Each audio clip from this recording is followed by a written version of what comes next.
May 1st, 2011 will go down as a truly momentous day in American history. As of this moment, it will forever be known as the day that our president, Barack Hussein Obama, ordered the successful killing of the mastermind of 9/11, Osama bin Laden.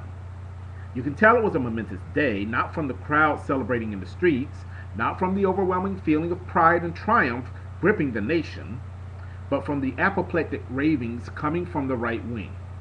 Yes, folks, while all of you are feeling really good about the death of bin Laden, I've been spending much of the past 2 days getting a real kick out of watching the heads of the GOP, the birthers, the Tea Partiers, and Donald Trump explode with rage at having once again underestimated President Obama's intelligence, courage, and just plain chutzpah.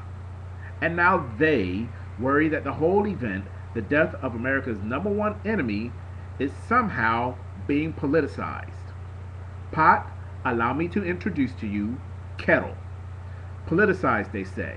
After 10 years of politicizing the greatest mass casualty attack on American soil since Pearl Harbor, the Republicans now worry that somehow Obama is diminishing the memories of the souls who died in that attack by turning bin Laden's death into a political opportunity. Really? In the months before 9/11, George W. Bush's approval ratings were in the toilet, hovering somewhere around the low to mid 30s. Then came the attacks on World Trade Center and the Pentagon, over 2,500 people dead. America was shocked, angry, and most of all scared to death. They were looking for a leader, and Bush just happened to be at the right place at the right time in history.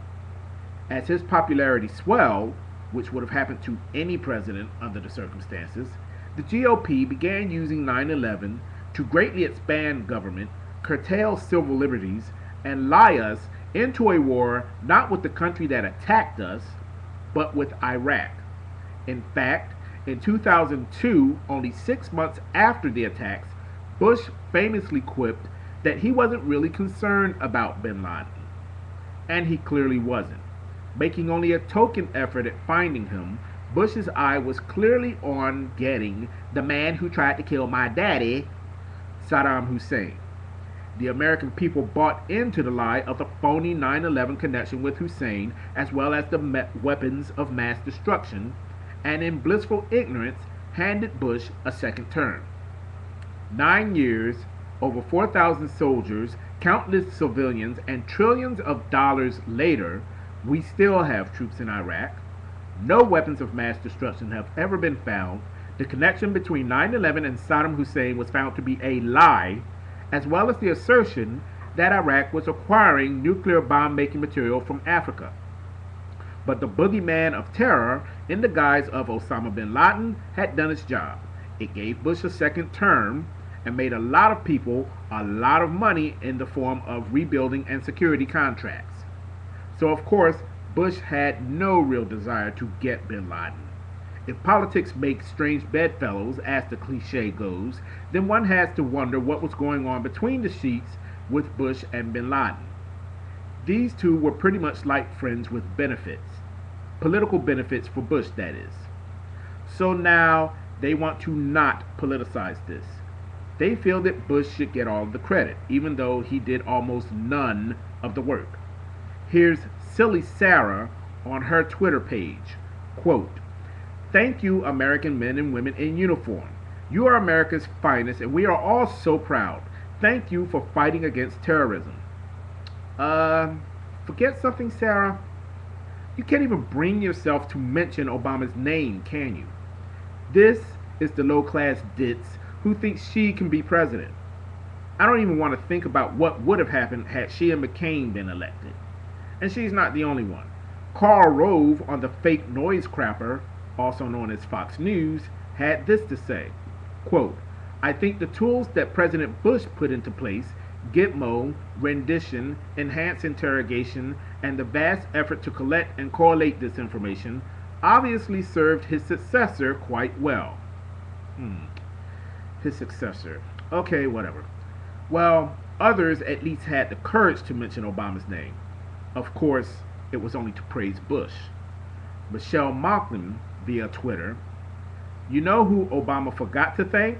Bush-era interrogators and detention staff who developed intelligence in the form of couriers. Laura Ingraham on Twitter first tweet, quote, BHO turning this into a campaign speech. He should have thanked GWB, not remind us that OB escaped. Yeah, because, well, who needs that reminder? Tweet number 2, did Obama WH wait to announce on the anniversary of Bush mission accomplished? Maybe. Bush Attorney General Alberto Gonzales, quote, I congratulate President Obama and his team for this significant accomplishment. I also congratulate President Bush, who carried the war on terror to our enemies and adopted the legal framework for that effort that continues today. But they're not politicizing. They're just trying to, what? Hog some glory for their guy, justify the torture that they claim led to the death of bin Laden, cover up that they were wrong about this president, the war on terror, homeland security, and pretty much everything else.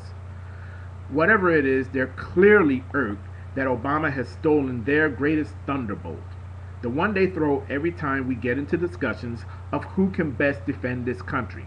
And now they don't want politics to intrude, implying that Obama is some kind of glory hog. Here's a quick timeline of how President Obama spent his weekend as the operation to take out Osama bin Laden unfolded. He pulled the trigger on the operation on Friday. After that, he took a trip to Alabama to look in on the victims of the twisters that ravaged the area earlier in the week, promising support and federal aid to help the communities rebuild. Then he went to attend the launch of the space shuttle Endeavour, which incidentally had to be scrubbed due to technical issues, with Gabrielle Giffords, who was injured in a domestic terrorist shooting in Arizona and whose husband is a member of the crew. And to top everything off, do you know what he did Saturday? He went to a party, the White House Correspondents' Dinner, where he pretty much whipped Donald Trump a new one. No chest thumping, no rhetoric, not even a hint of anything unusual going on. Of course, there was that whole landing on the aircraft carrier in a fighter jet, making a speech in a flight jacket with a banner overhead saying oh, wait a minute, that wasn't Obama. That was Bush. Bush was the one who told us that he'd get bin Laden, dead or alive, and that we were either with him or with the terrorist. He's the one who sold us the monster under the bed of imminent danger of attack, of smoking guns turning into mushroom clouds.